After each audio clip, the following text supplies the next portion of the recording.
de la transmission, le président de la République peut demander à l'Assemblée nationale ou au Sénat une nouvelle délibération de la loi ou de certains de ses articles. Cette nouvelle délibération ne peut être refusée. L'alinéa 2 dit ceci: les textes soumis à une seconde délibération est adopté par l'Assemblée nationale et le Sénat, soit sous la forme initiale, c'est-à-dire que celle que nous l'avons adoptée, soit après modification à la majorité absolue des membres qui la composent. Donc nous avons, soit nous prenons le texte initial, soit nous modifions certains articles. Les discussions. Le président Mbosso a saisi la Cour constitutionnelle pour savoir si la loi sur l'aménagement du territoire avait un fondement. La Cour nous a répondu clairement dans un arrêt qui est l'arrêt Aircons 1884. Et dans ce cours dit clairement que ce texte a un fondement juridique. Donc, dire que la Cour constitutionnelle a violé la Constitution, sous d'autres cieux, ça peut faire l'objet de poursuites. On peut discuter en tant que doctrinaire, mais ce débat sur la constitutionnalité est clos. Si le ciel est que le ciel est rouge, eh bien le ciel devient rouge. Honorable rapporteur, vous pouvez regagner le micro. Un instant. Non, je voudrais bien comprendre. Un instant. Pas trop d'enthousiasme dans un débat sérieux. Un instant, s'il vous plaît. Dis, Balthazar, c'est quoi ça? L'a dit. Moi, je voudrais bien comprendre ceci. Professeur Njoli. Oui. J'ai vu que le professeur Gondako aussi a levé la main. Je voudrais savoir, est-ce que c'est que le professeur Chilumbaye a dit, que c'est une matière qui relève des provinces? Non. De compétences concurrentes. Honorable Président, prenez l'article qu'il évoque. L'article 203.16.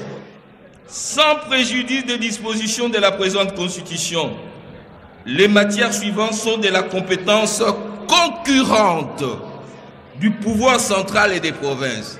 C'est-à-dire que les deux niveaux de compétences peuvent intervenir. Et d'ailleurs, si le pouvoir central intervient, eh bien, l'autre pouvoir doit suivre. Dans tous les cas, s'il vous plaît, en matière de l'aménagement du territoire, et le ministre a déposé les outils, il y a un plan national d'aménagement du territoire qui est de la compétence du pouvoir central et le plan provincial d'aménagement qui est du pouvoir provincial. Donc, lorsque la loi dit, point 16, les droits fonciers, c'est la loi foncière qui est là. Les problèmes disent, les droits fonciers miniers, il y a une loi minière sur le code minier. Il y a le régime des eaux qui est aussi matière concurrente. Il y a une loi sur l'eau. Et le forêt, il y a un code forestier. Pourquoi refuser à l'aménagement? Je vais terminer par là avec votre autorisation. Justement, je voudrais vous ajouter un autre élément. Alors, l'article 168 de la Constitution nous dit ceci.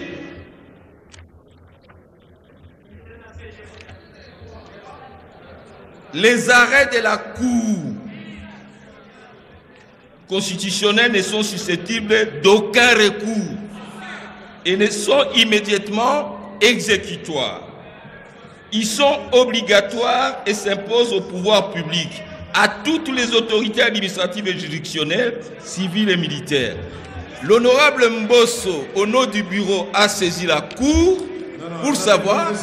Oui. Mais vous avez omis la dernière phrase. Oui. Tout acte déclaré non conforme à la Constitution est nul De de plein plein droit. droit. Et c'est là que je voudrais justement revenir à l'article 122. L'article 122 dit ceci. Sans préjudice des autres dispositions de la présente Constitution, la loi fixe les règles concernant, c'est-à-dire les matières qui relèvent du domaine de la loi. 1, 2, 3, 4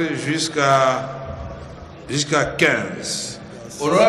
Et ça continue d'ailleurs. Il dit les autres qui ne sont pas cités là-bas sont du domaine du règlement. Alors maintenant, expliquez-nous un peu et puis Mondakoy, et on va tirer la conclusion. Oui, vous allez venir. Honorable Président, vous allez donner la parole à l'honorable Mondakoy. Mais je voudrais simplement dire que notre texte constitutionnel comprend 229 articles. Et dans cette transversalité, il y a des dispositions qui fixent un certain nombre de matières qui sont du domaine de la loi, qui ne sont pas nécessairement dans ces deux dispositions de 122. Je prends par exemple l'article 9. L'État exerce la souveraineté permanente, notamment sur le sol, le sous-sol, les eaux et les forêts, sur l'espace aérien fluvial. Les modalités de gestion et les concessions du domaine de l'État visé à l'alinéa précédent sont déterminées par la loi. Nous sommes à l'article 9, nous ne sommes pas à l'article 122. Si je prends sur la nationalité, on vous dit une loi organique détermine à l'article 10. Une loi organique les conditions de reconnaissance. Donc, c'est tout au long dans les dispositifs de la Constitution qu'on trouve ce qu'on peut appeler en termes trop forts la taxinomie. C'est-à-dire, telle disposition, ça coûte combien? Loi organique, loi ordinaire. Donc, on ne peut pas tout réduire dans une lecture restrictive des articles 122 et 123. Il y a dans l'ensemble des textes des dispositions qui relèvent du domaine de la loi ou de la loi organique. Donc, il n'y a pas de débat là-dessus. Il y a eu un arrêt. Je crois que nous sommes dans un état de droit. Respectons l'arrêt et on peut avancer, honorable président. J'essaie de traiter la parole. Professeur Mondakoy, professeur du droit, il y a aussi... Vous allez intervenir encore? C'est bon. Il y avait le professeur Mbosso qui voulait intervenir, mais dit c'est bon. Au salon. Sans objet. Honorable président, Sans objet. honorable membre du bureau, honorable député national, chers collègues. D'abord, je voudrais rassurer que, contrairement à ce que le rapporteur a dit ici, que les propos tenus ici sont susceptibles de poursuites, ceci n'est pas possible en vertu de l'article 107 alinéa 1er de la Constitution, parce que tout ce que nous disons ici, toutes les opinions, tous les votes que nous émettons ici sont couverts par les immunités et c'est l'irresponsabilité totale.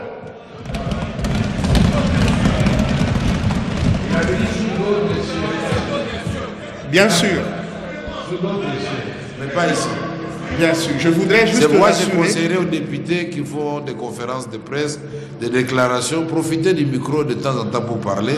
Au lieu d'aller sur Top Congo, on va vous ramasser et vous venez pleurer au bureau. C'est pas mon problème. Continuez. Je voulais juste rassurer, honorable président, pour que ce qui se fait sous d'autres cieux ne soit pas importé ici, parce que tel n'est pas notre droit positif. Alors, en ce qui concerne le domaine de la loi, honorable président, ce que le premier vice-président a dit, c'est la vérité, mais pas toute la vérité. Les articles 122 et 123 constituent bien le domaine de compétences du législateur. Mais il remarquera lui-même que ces deux articles sont précédés par une expression sans préjudice des autres dispositions de la présente Constitution. Ça veut dire que le fondement de nos pouvoirs ne se trouve pas qu'aux articles 122 et 123. Ça se trouve dans d'autres articles de la Constitution. La preuve en est que dans le titre 2 concernant les droits fondamentaux, la plupart des droits sont affirmés sous réserve du respect de la loi, où on dit la loi fixe les modalités d'exercice de cela. Tous ces articles-là constituent le domaine de la loi. Deuxième précision, les articles 202 à 205 de la Constitution qui répartissent les compétences entre le pouvoir central et le pouvoir provincial, je peux l'appeler ici pouvoir provincial, peuvent relever aussi bien du domaine législatif que du domaine réglementaire s'ils sont classifiés soit par la loi, soit par un acte juridictionnel comme c'est le cas dans l'espèce. Vous remarquerez que dans la loi du 31 juillet, je crois 2008, portant principes fondamentaux relatifs à la libre administration des provinces, on a classifié les matières de la compétence exclusive des provinces en matière législative, celles qui relèvent des édits, et en matière réglementaire, celles qui relèvent des règlements des autorités provinciales. Ça veut dire que les articles 203, 204, non, 202, 203, 204, qui énumèrent les matières, que soit de la compétence concurrente entre les deux niveaux ou de la compétence exclusive de chacun des deux niveaux, peuvent relever aussi bien du pouvoir législatif que du pouvoir réglementaire. Dans les cas d'espèce, puisque nous avons saisi la Cour constitutionnelle, et puisque c'est l'interprète de la Constitution, l'interprète de la Constitution a dit que le fondement de cette loi, c'est à l'article 203. Ça veut dire que désormais, d'après la jurisprudence de la Cour constitutionnelle, l'aménagement du territoire relève désormais de la loi.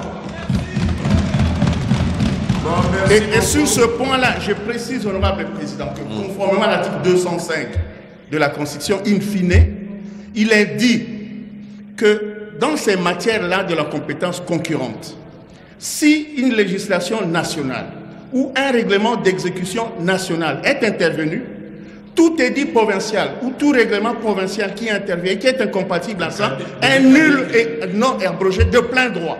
Exact. Ça veut dire que si aujourd'hui, comme l'a dit la Cour constitutionnelle, nous légiférons sur l'aménagement du territoire, ce n'est pas violer la Constitution parce que c'est l'interprète officiel de la Constitution qui l'a dit. Et deuxièmement, le règlement, la province ne peut plus intervenir en la matière parce que c'est déjà intervenu par la loi. Voilà ce qu'il faut dire au noir président. Je vais dire quelque chose. Non. Bon, voilà, après avoir suivi les éminents juristes, tous professeurs, je crois que ma religion est éclairée et la vôtre aussi. Donc, personne n'a tort. Personne dit, écoutez, c'est bon. Il a dit que c'est ça. Sans objet. Alors, ok, allez-y.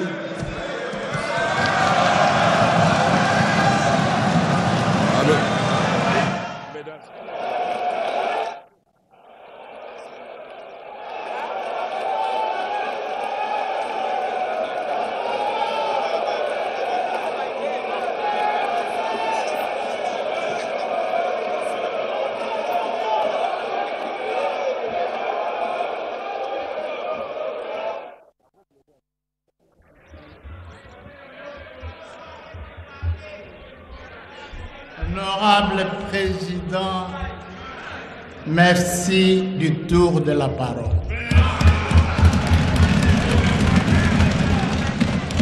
Honorables députés, chers collègues, les débats d'aujourd'hui avaient eu lieu il y a 2 ans et demi. À cause du débat que nous avons eu pour trouver la légalité des textes de loi qui nous a été soumis par le gouvernement. Les textes viennent du gouvernement. Le projet de loi, c'est l'aménagement du territoire. Ce n'est pas une proposition d'un honorable député, non. C'est un projet du gouvernement.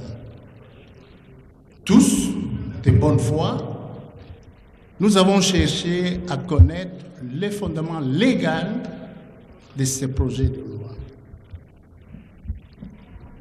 Je crois qu'il y a des collègues qui sont ici, les collègues Mbata, c'est lui qui était à l'époque le président de la commission PAJ.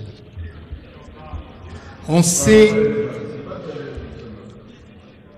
empêtré ici, on a discuté, tous les arguments sont sortis. Mais on s'est quand même posé une question de bon sens. Peut-on réellement aménager les territoires nationaux par un règlement? Ça sera un règlement du ministre, du gouverneur ou une décision de l'administrateur du territoire ou du chef de secteur. On s'est posé des questions et on s'est demandé à quel niveau de responsabilité mettons-nous l'aménagement du territoire? Qui a le pouvoir d'aménager les territoires nationaux pour que chacun se sente à l'aise et ses droits soient également protégés? On a dit c'est le pouvoir central, c'est l'État. Il ne faut pas ramener ça en bas. Nous étions tous convaincus que c'est le pouvoir central. Alors il faut que le pouvoir central nous donne une base légale. Je me rappelle, nous avons appelé des juristes, des professeurs d'université, on a eu des séminaires. Voilà, dans les séminaires, on s'était dit l'eau, la forêt, la nature, plus autre chose. C'est ça qui forme l'aménagement du territoire, n'est-ce pas? C'est ça le territoire national. Alors, est-ce que on va réglementer ça par un arrêté du ministre ou quoi? On a dit il faut une loi. Alors, trouvons les bases légales. Nous avons dit nous n'avons pas le pouvoir pour avoir une loi sur l'aménagement du territoire. Donc, le débat a eu lieu. Les collègues n'ont pas eu tort de venir poser la question, c'est vrai, mais les droits non plus n'est pas figé. Je demande aux amis juristes. Le droit évolue. Ça évolue. Demain, ce qui se trouve dans l'article 122, ça va changer 20 ans après. On va ajouter d'autres matières. Donc, voilà ce que je voulais dire. Ce débat a eu lieu. Ça a été résolu avec la réponse de la Cour constitutionnelle. Je pense que nous pouvons avancer. Je vous remercie.